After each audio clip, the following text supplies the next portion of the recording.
और खेलो India games Panchkula में आज से लड़कियों के बाद राज्य की पुरुष हॉकी टीम ने भी जीत से की शुरुआत।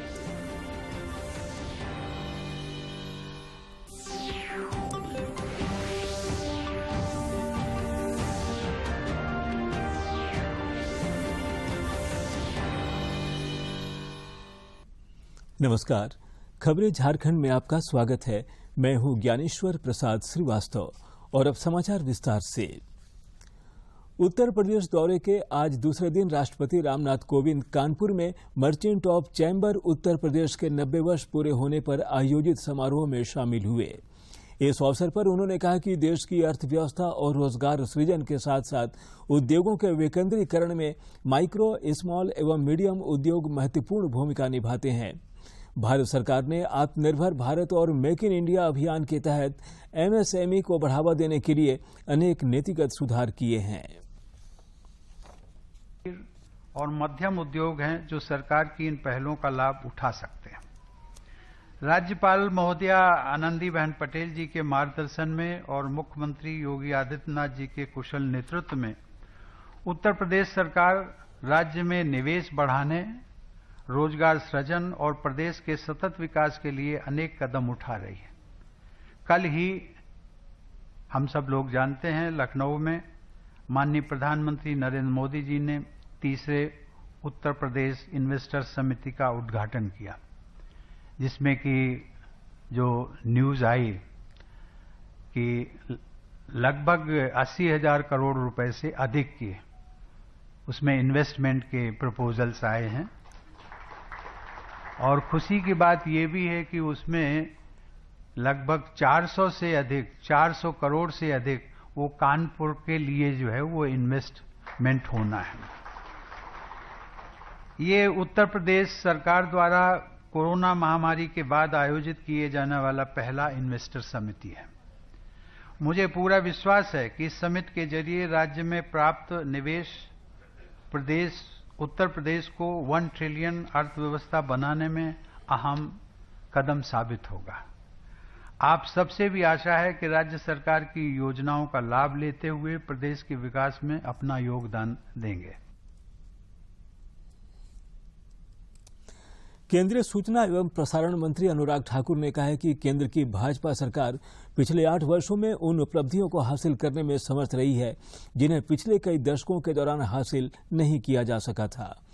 डीडी न्यूज कॉन्क्लेव में भाग लेते हुए उन्होंने कहा कि सरकार भारत के दूर दराज के क्षेत्रों में विकास के बीज बोने में सफल रही है।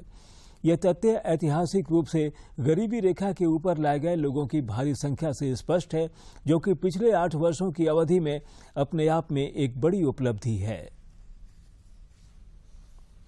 मोदी जी की सरकार के 8 वर्ष पूरा होने पर जो लेखा जोखा मांगने का आपने शुरुआत आज की है, मेरे लिए भी अवसर है कि माननीय मोदी जी के नेतृत्व में जिस तरह से देश आगे बढ़ा है, हम भी देश को अपनी बात पहुंचा सकें। ये 8 वर्ष सेवा के, सुशासन के और गरीब कल्याण के थे। सोच में ही कभी प्रधानमंत्री बनने का नहीं था, प्रधान सेवक बनने का था। यही कारण है कि पिछले 8 वर्षों में देश के कोने कोने तक विकास को पहुंचाने का काम भी किया और गरीबी रेखा से बाहर निकालने का लोगों को आज तक की सबसे बड़ी संख्या आई है तो पिछले 8 वर्षों में आई है। ये देश ने नहीं, दुनिया भर की संस्थाओं ने इसको माना है। अब आप कहते हैं अच्छे दिन, मैं आपसे पूछना चाहता हूं, जो पिछले 70 वर्षों में नहीं हुआ, अगर हमने पिछले 8 वर्षों में करने का काम किया है, आप कल्पना कीजिए, देश की करोड़ों महिलाओं को, बुजुर्गों को, बच्चों को खुले में शौच करने जाना पड़ता था सूर्योदय से पहले, सूर्यास्त के बाद। जी 12 करोड़ से ज्यादा शौचालय देश में बनाकर दिए, मात्र 2.5 वर्षों में बनाकर दिए। लोग बारिश में, तूफान में, आंधी में, सर्दी में, गर्मी में कच्चे मकानों में या तरपाल के नीचे सोते थे। जितने 70 साल में बने उतने हमने 8 साल में 3 करोड़ पक्के मकान बनाकर दिए। यही नहीं, मात्र 17% ग्रामीण क्षेत्रों में नल से जल मिलता था। कई घंटे पानी लाने ले जाने में लगते थे, मूलभूत सुविधाएं नहीं थी। मात्र पिछले 3 वर्षों में 47% घरों में नल से जल ग्रामीण क्षेत्रों में देने का काम किया है। प्रदेश भाजपा की ओर से रांची के मोरहाबादी मैदान में कल आयोजित होने वाली बिरसा मुंडा विश्वास रैली की तैयारी पूरी कर ली गई है। इस रैली में भाजपा के राष्ट्रीय अध्यक्ष जेपी नड्डा शामिल होंगे। रैली को सफल बनाने के लिए पार्टी के कार्यकर्ता हर संभव प्रयास कर रहे हैं। कार्यक्रम में भाजपा के प्रदेश अध्यक्ष एवं सांसद दीपक प्रकाश, पूर्व मुख्यमंत्री रघुवर दास, भाजपा विधायक दल के नेता बाबूलाल मरांडी और प्रदेश संगठन महामंत्री धर्मपाल सिंह समेत पार्टी के कई बड़े नेता मौजूद रहेंगे।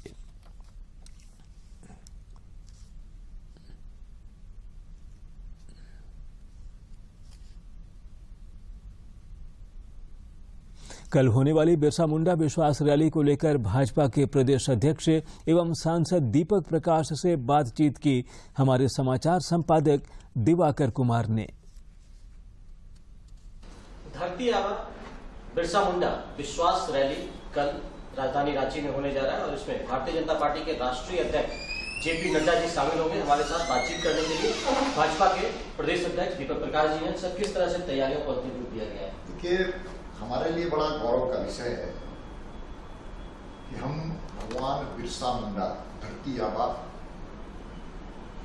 के उनकी यादों को ताज़ा करने के लिए, उनके बताए हुए रास्तों को स्मरण करने के लिए और भगवान बिरसा मुंडा से के जीवनी से एक नई ऊर्जा लेने के लिए भारतीय जनता पार्टी झारखंड प्रदेश में धरती आबा बिरसा मुंडा विश्वास रैली का आयोजन किया। विश्वास इस रैली में हम सब लोगों के लिए बड़ा गौरव का विषय है कि दुनिया की सबसे बड़ी पार्टी के राष्ट्रीय अध्यक्ष सम्मानित माननीय जगत प्रकाश नड्डा जी शिरकत कर रहे हैं। ये हमारे लिए एक बड़ा गौरव का विषय है। रैली भी हमारे लिए एक नई ऊर्जा देने का प्रतीक बनेगा, द्योतक बनेगा। तो दूसरे तरफ राष्ट्रीय अध्यक्ष यहाँ पर आकर के पूरी तरह से आदिवासी समाज को पार्टी के द्वारा आयोजित कार्यक्रम में हम सब लोगों को एक नई ऊर्जा देने का वो काम करेंगे। हमारे लिए बहुत ही सौभाग्य का विषय है। और इस रैली में पूरे प्रदेश के ट्राइबल जो 32 ट्राइबल सोसाइटियां हैं, 32 ट्राइबल सोसाइटी का प्रतिनिधि और सहभागिता उसमें रहने वाली है। 32 ट्राइबल सोसाइटी की संस्कृतियां भी जिस तरीके से जनजातीय गौरव दिवस मनाने का ऐलान किया केंद्र सरकार ने और उसके बाद आप विश्वास रैली आप लेकर आ रहे हैं, तो इसके पीछे क्या आपकी सोच क्या है? देखिए, सोच है कि हम सबको जानते हैं भगवान बिरसा मुंडा हम सब लोगों के प्रेरणा के स्रोत हैं। केवल देश की आजादी के लिए तो उनकी लड़ाई हम स्मरण करते ही हैं, उसको सहेज करके आत्मा में, हृदय में हम बसाने का काम करता है। उनके बताए हुए रास्ते पर हम चलने का काम करते हैं। लेकिन साथ साथ भगवान बिरसा मुंडा की जीवनी को पढ़ने से ऐसा प्रतीत होता है कि वो अपनी संस्कृति और संस्कार को बचाने के लिए अंतिम समय तक ब्रिटानी हुकूमत के सामने टोपी की लड़ाई उन्होंने लड़ने का काम किया था और ब्रिटिश हुकूमत को उनकी औकात बताने का काम किया। और सच में वो संस्कृति के लिए अपनी संस्कृति, संस्कार, हम कह सकते हैं कि चीजों को आगे बढ़ाकर लड़ाई लड़ी थी, उसको हम याद करेंगे, स्मरण करेंगे। और सच में भारतीय जनता पार्टी केंद्र की सरकार, मोदी जी की सरकार, बिरसा मुंडा जी को झारखंड में, देश में लोग जानते थे, तो अंतर्राष्ट्रीय स्तर पर भगवान बिरसा मुंडा को हम सब स्थापित कर चुके हैं जी। जिस तरीके से और राज्य में अभी हालात हैं, जिस तरीके से भ्रष्टाचार की छवि फिर से झारखंड में उभर कर आई है और उसके बाद एक राजनीतिक उथल पुथल की स्थिति भी देखने को मिल रही है, वैसे दौर में आपकी ये रैली हो रही है, क्या मैसेज होगा? देखिए, भगवान बिरसा मुंडा की प्रासंगिकता आज भी है और वो है अपनी संस्कृति को बचाने के लिए हमारे आदिवासी समाज भी लगी हुई है। इसलिए एक सामाजिक क्रांति का भी यह प्रतीक होगा ये। तो दूसरे तरफ आज की राजनीतिक परिस्थितियां आदिवासियों के नाम पर आदिवासियों को दिग्भ्रमित करते हुए आदिवासियों को जो मूल अधिकार है उससे वंचित रखने का काम राज्य की सरकार कर रही है। इस संदर्भ में भी इस रैली में जो जनता का आक्रोश है, आदिवासी समाज का आक्रोश है, उसकी अभिव्यक्ति का भी वह प्रतीक बनेगा। तो हम बात कर रहे थे दीपक प्रकाश जी से, जिन्होंने साफ तौर पर कहा कि एक ऐतिहासिक रैली होगी और राष्ट्रीय अध्यक्ष जब झारखंड में आ रहे हैं तो निश्चित तौर पर उसके कई और भी मायने होंगे। अपने सहयोगी असीम के साथ मैं दिवाकर कुमार, दूरदर्शन समाचार, रांची। झारखंड सरकार प्रदेश के वंचित वर्ग के युवाओं को विदेश में उच्च शिक्षा ग्रहण कराने के लिए स्कॉलरशिप देगी। मुख्यमंत्री हेमंत सोरेन के दूरदर्शिता और उनके द्वारा उठाए गए कदम के फलस्वरूप युवाओं को यह साझा स्कॉलरशिप यूनाइटेड किंगडम और राज्य सरकार की तरफ से दिया जाएगा। झारखंड के अनुसूचित जाति, अनुसूचित जनजाति, पिछड़ा वर्ग और अल्पसंख्यक समुदाय के प्रतिभाशाली युवाओं को राज्य सरकार एवं ब्रिटिश हाई कमीशन की तरफ से शेवेनिंग मरांग गोमके जयपाल सिंह मुंडा स्कॉलरशिप दिया जाएगा। इस संबंध में राज्य सरकार विदेश राष्ट्रमंडल और ब्रिटिश उच्चायोग के साथ 3 साल का साझा MOU करेगी। केंद्र शासित प्रदेश जम्मू कश्मीर में सुरक्षा हालात पर केंद्रीय गृह मंत्री अमित शाह की अध्यक्षता में आज नई दिल्ली में एक बैठक हुई। गृह मंत्रालय में हुई इस बैठक में राष्ट्रीय सुरक्षा सलाहकार अजीत डोभाल और जम्मू कश्मीर के उप राज्यपाल मनोज सिन्हा समेत कई वरीय अधिकारी मौजूद रहे। पुलिस प्रमुख दिलबाग सिंह, जम्मू कश्मीर के मुख्य सचिव के अलावा सैन्य और सुरक्षा बलों के वरिष्ठ अधिकारी भी शामिल थे। जम्मू कश्मीर के हालात को लेकर पिछले 15 दिनों के अंदर ये दूसरी बैठक थी। गृह मंत्री की तरफ से ये कदम जम्मू कश्मीर में हाल में लगातार कश्मीरी पंडितों पर हो रहे हमले के बाद उठाया गया है। बैठक में घाटी में हो रही आम लोगों की हत्या से लेकर जून के आखिरी में शुरू होने वाली अमरनाथ यात्रा की सुरक्षा व्यवस्था पर भी चर्चा हुई। गृह मंत्री ने सुरक्षा बलों और पुलिस को निर्देश दिया कि वे आतंक के खिलाफ सक्रिय रूप से समन्वित अभियान चलाएं। श्री शाह ने कहा था कि सुरक्षा बलों को जम्मू कश्मीर में आतंकवाद समाप्त करने के लिए सीमा पार से घुसपैठ के प्रति कतई बर्दाश्त न करने की नीति अपनानी चाहिए। झारखंड से नवनिर्वाचित राज्यसभा सांसद आदित्य साहू ने आज भाजपा के वरिष्ठ नेता बाबूलाल मरांडी से उनके आवास पर मुलाकात की। दोनों के बीच यह एक शिष्टाचार मुलाकात थी। इस दौरान श्री मरांडी ने आदित्य साहू को उनकी जीत के लिए शुभकामनाएं और बधाई दी। उन्होंने कहा कि हमें पूर्ण विश्वास है कि श्री साहू राज्य के विकास के मुद्दों को सदन में पूरी तन्मयता के साथ रखेंगे। मांडर विधानसभा उपचुनाव के लिए भारतीय जनता पार्टी ने अपने प्रत्याशी के नाम की घोषणा कर दी है। प्रदेश उपाध्यक्ष और मांडर के पूर्व विधायक गंगोत्री कुजूर को मांडर उपचुनाव के लिए बीजेपी ने प्रत्याशी बनाया है। गौरतलब है कि इससे पूर्व कांग्रेस ने भी उम्मीदवार के नाम की घोषणा कर दी थी। चुनाव आयोग की ओर से जारी अधिसूचना के अनुसार नामांकन की आखिरी तारीख 6 जून है। झारखंड प्रदेश कांग्रेस कमेटी की आज एक बैठक आयोजित की गई। ग्रामीण विकास मंत्री आलमगीर आलम के आवास में आयोजित इस बैठक में उदयपुर में आयोजित चिंतन शिविर में लिए गए निर्णयों को जिला स्तर पर पहुंचाने को लेकर चर्चा की गई। बैठक में प्रदेश कांग्रेस अध्यक्ष राजेश ठाकुर, मंत्री रामेश्वर उरांव, बन्ना गुप्ता और बादल मौजूद रहे। रांची के उपायुक्त सह जिला निर्वाचन पदाधिकारी छवि रंजन की अध्यक्षता में आज मांडर विधानसभा उपचुनाव के सफल संचालन के लिए गठित सभी कोषांगों की बैठक आयोजित की गई। इस बैठक में चुनाव को सफलतापूर्वक कराने के लिए वरीय एवं नोडल पदाधिकारियों को आवश्यक दिशा निर्देश दिया गया। उपायुक्त छवि रंजन ने कहा कि पदाधिकारी सी विजिल ऐप के बारे में अधिक से अधिक लोगों को जागरूक करें और समय समय पर मतदान कर्मियों और स्वास्थ्य कर्मियों को प्रशिक्षण दें। पर्यावरण संरक्षण को ध्यान में रखते हुए मांडर उपचुनाव इको फ्रेंडली होगा। इस चुनाव में सिंगल यूज प्लास्टिक पूर्णतः प्रतिबंधित होगा। वहीं भारत निर्वाचन आयोग के निर्देश पर पर्यावरण दिवस के अवसर पर 5 जून को मुख्य निर्वाचन पदाधिकारी कार्यालय रांची समेत राज्य के तमाम जिला निर्वाचन पदाधिकारी, निर्वाचन निबंधन पदाधिकारी, सहायक निर्वाचन निबंधन पदाधिकारी के कार्यालय में सुबह 9 से 11 बजे के बीच पौधरोपण कार्यक्रम होगा। बिहार से राज्यसभा चुनाव जीतने के बाद झारखंड जदयू अध्यक्ष खीरो महतो के पहली बार झारखंड आगमन पर रांची एयरपोर्ट पर समर्थकों और कार्यकर्ताओं ने जोरदार स्वागत किया। इस दौरान श्री महतो ने कार्यकर्ताओं का उत्साहवर्धन किया।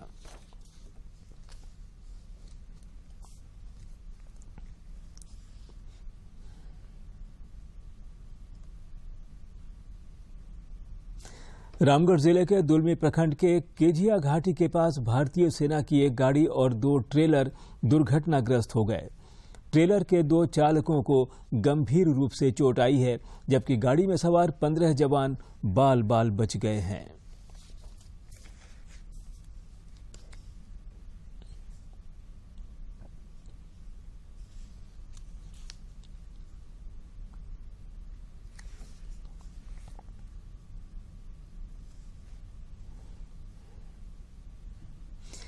बोकारो स्टील प्लांट के प्रभारी निदेशक अमलेंदु प्रकाश ने बताया कि सेल अब युद्ध स्तर पर अपनी उत्पादन क्षमता बढ़ाने की योजना पर काम कर रहा है।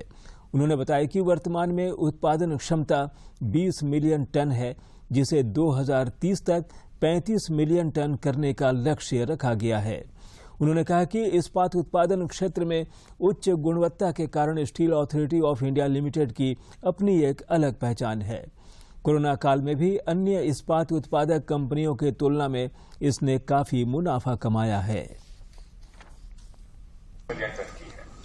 सेल का एम्बिशन ये है कि इस 20 मिलियन टन को बढ़ाकर हम 35 मिलियन टन अपनी कैपेसिटी को करें 2030 तक। अगले 7-8 सालों में हम अपनी कैपेसिटी 20 से 35 करना चाहते हैं और फिर उसके बाद वाले फेज में हम उसको 50 करेंगे। इस क्रम में जो हमारा निर्णय है कि बोकारो स्टील प्लांट की कैपेसिटी जो अभी 5 मिलियन टन है, इसको बढ़ाकर हम 10 मिलियन टन करना चाहते हैं पहले फेज में और दूसरे फेज में फिर उसको 15 मिलियन टन ले जाना चाहते हैं। प्रधानमंत्री कुसुम योजना का उद्देश्य सौर ऊर्जा को बढ़ावा देना है। रामगढ़ में इस योजना के जरिए किसानों को काफी मदद मिल रही है। पेश है एक रिपोर्ट। पिछले वर्ष 238 लाभुकों को इस योजना से लाभ दिया गया है, जबकि इस वर्ष 311 आवेदन उन्हें प्राप्त हुए हैं। रामगढ़ जिला में ये योजना जो है काफ़ी सक्सेसफुल रहा है। पिछले वर्ष हम लोगों ने 238 लाभुकों को हम लोगों ने इस योजना से लाभ दिया है और इस साल वर्तमान में हम लोग को 311 आवेदन प्राप्त हो गया है, जिसकी हम लोग स्वीकृति देने जा रहे हैं। इस योजना से लाभान्वित हो चुके क्षेत्र के किसान बताते हैं कि इससे उनके उपज में भी वृद्धि हुई है। किसानों ने बताया कि पीएम कुसुम योजना से मिले 2 HP के सोलर प्लेट से सौर ऊर्जा को संचयित कर इस्तेमाल करने से काफी सुविधा हुई है। उन्होंने इसके लिए प्रधानमंत्री का आभार व्यक्त किया है। 2 HP सोलर प्लेट मिलने के बाद हमको पहले बहुत दिक्कत होता था, लेकिन अब बहुत सुविधा हो गया और मेरा आमदनी भी बढ़ा है। प्रधानमंत्री कुसुम योजना का लाभ मिला है और इसके पहले बिजली की बहुत कटौती होती थी, जिससे किरासन तेल का, मिट्टी तेल का जो मशीन था वो चलाना पड़ता तो बहुत महंगा पड़ता था।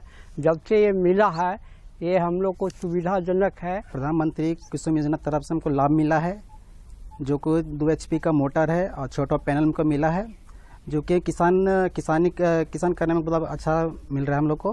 प्रधानमंत्री कुसुम योजना सुदूरवर्ती क्षेत्र में रहने वाले किसानों के लिए वरदान साबित हो रही है। किसानों को अब बिजली और दूसरे माध्यम से संचालित होने वाले मोटर पंप के भरोसे नहीं रहना पड़ रहा है। इससे एक तरफ किसानों की उपज बढ़ी है, जिससे उनकी आमदनी में इजाफा हुआ है।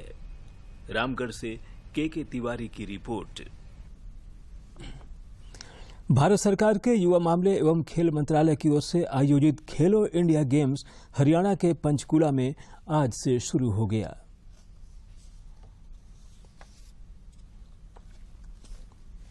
हरियाणा के पंचकुला में आयोजित खेलो इंडिया गेम्स में झारखंड महिला हॉकी टीम के बाद अब राज्य की पुरुष टीम ने भी शानदार शुरुआत की है। अंडर 18 में झारखंड पुरुष टीम ने ओडिशा को 1 गोल से पराजित किया है। इस मैच में दीपक सोरेंग ने गोल किया।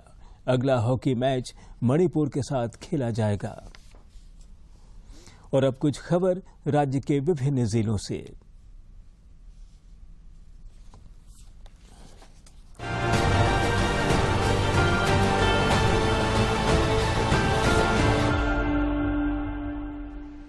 लातेहार समाहरणालय में आज उपायुक्त अबू इमरान की अध्यक्षता में एक बैठक संपन्न हुई। इस बैठक में जिला परिषद अध्यक्ष, उपाध्यक्ष, प्रमुख, उप प्रमुख तथा उप मुखिया पद के अप्रत्यक्ष निर्वाचन पर चर्चा हुई। लातेहार जिला उपायुक्त अबू इमरान ने आज समाहरणालय सभागार में आयोजित एक कार्यक्रम में यूपीएससी सिविल सर्विस की परीक्षा में चयनित मनीष कुमार तथा जेपीएससी की परीक्षा में चयनित आशीष कुमार साहू एवं संदीप पासवान को सम्मानित किया। देश के बेहतरीन आवासीय विद्यालयों में एक नेतरहाट आवासीय विद्यालय के एडमिशन टेस्ट का रिजल्ट जारी कर दिया गया है। यह परीक्षा जैक ने ली थी। टेस्ट का रिजल्ट नेतरहाट आवासीय विद्यालय के वेबसाइट पर भी प्रकाशित कर दिया गया है। इस टेस्ट में विभिन्न कैटेगरी के तहत 100 स्टूडेंट्स पास हुए हैं। झारखंड के सरकारी स्कूल के बच्चे अब कंप्यूटर की पढ़ाई करेंगे।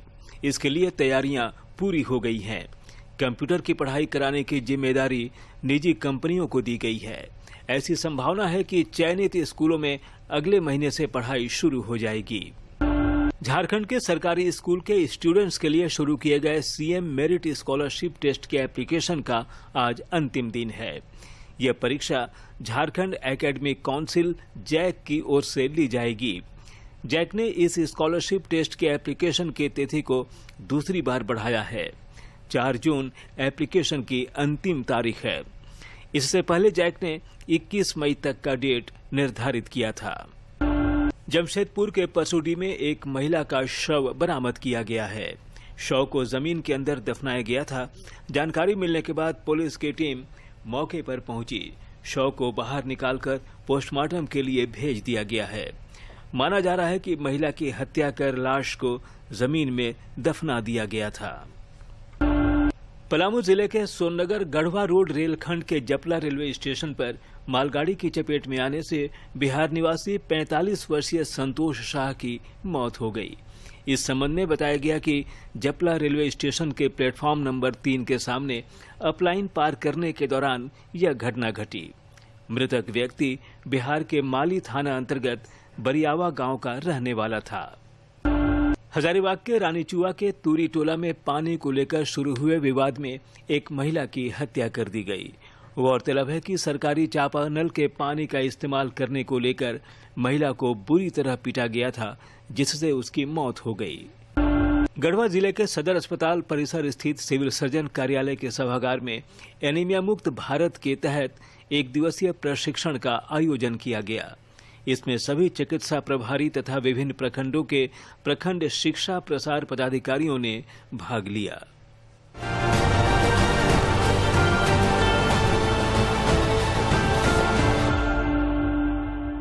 इस साल के पवित्र हज यात्रा के लिए 377 यात्रियों का पहला जत्था आज कोच्चि हवाई अड्डे से सऊदी अरब के लिए रवाना हुआ।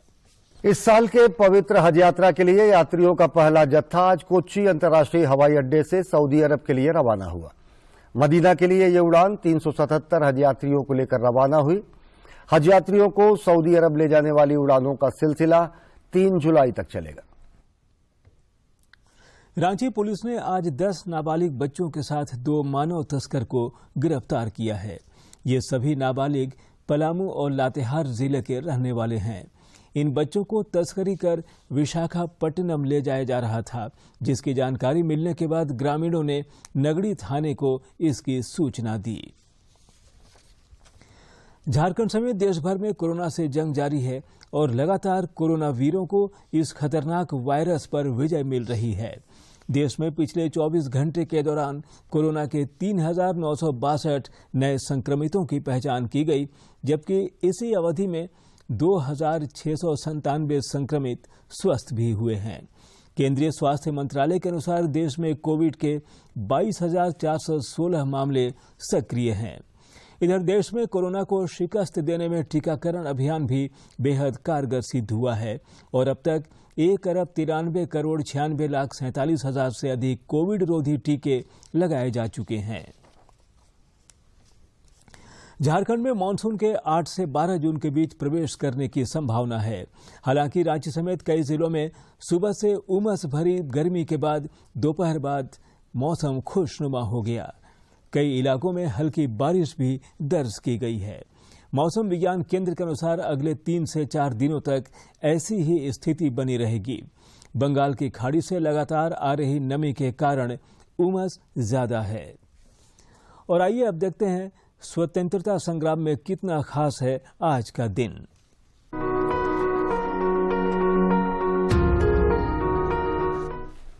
आज की कड़ी में हम स्वाधीनता सेनानी मोतीबाई को श्रद्धांजलि अर्पित कर रहे हैं। वे 4 जून 1858 को वीर गति को प्राप्त हुई थी। रानी लक्ष्मीबाई की लेफ्टिनेंट मोतीबाई ने क्षेत्र से ब्रिटिश सेना को खदेड़ने के लिए झांसी में और उसके आसपास अंग्रेजों से लड़ाई लड़ी। हम नहीं घबराएंगे, दुश्मन को मार भगाएंगे। जब अंग्रेजों ने पलटवार किया और झांसी पहुंचे तो मोतीबाई ने मोर्चा संभाला और 4 जून 1858 को झांसी के किले में ईस्ट इंडिया कंपनी की सेना से मुकाबला किया, लेकिन दुश्मन की गोलीबारी में वो घायल हो गईं और घटना स्थल पर ही वीर गति को प्राप्त हुई। इस महान वीरांगना को हमारा शत शत नमन।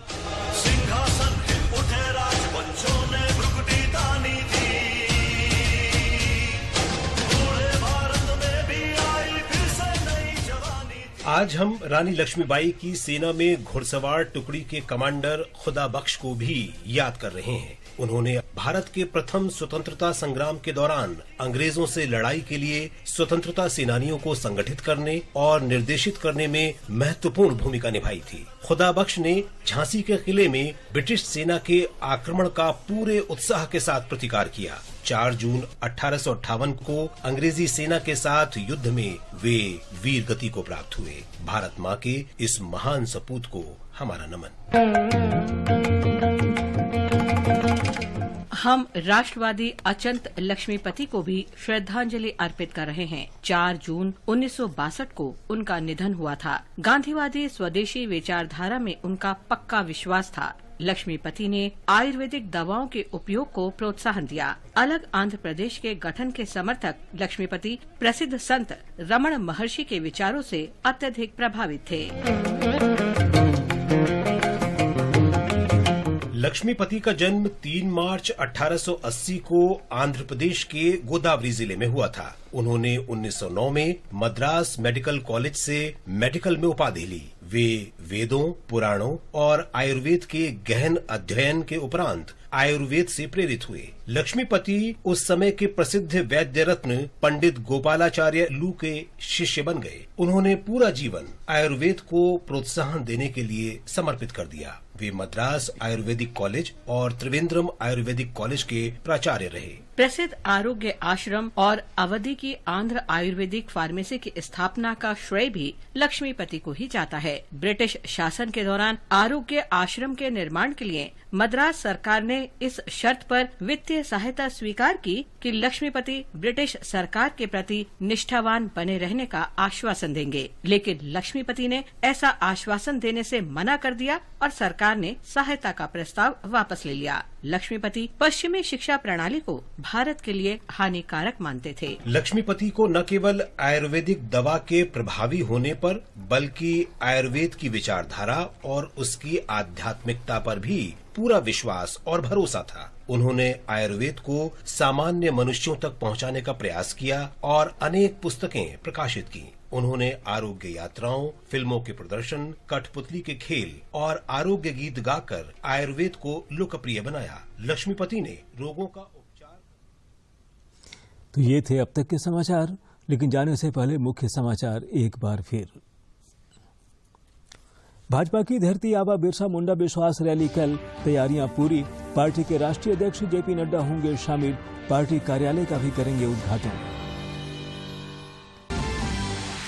वंचित वर्ग के युवाओं को स्कॉलरशिप देने के लिए राज्य सरकार और यूके के बीच होगा एमओयू।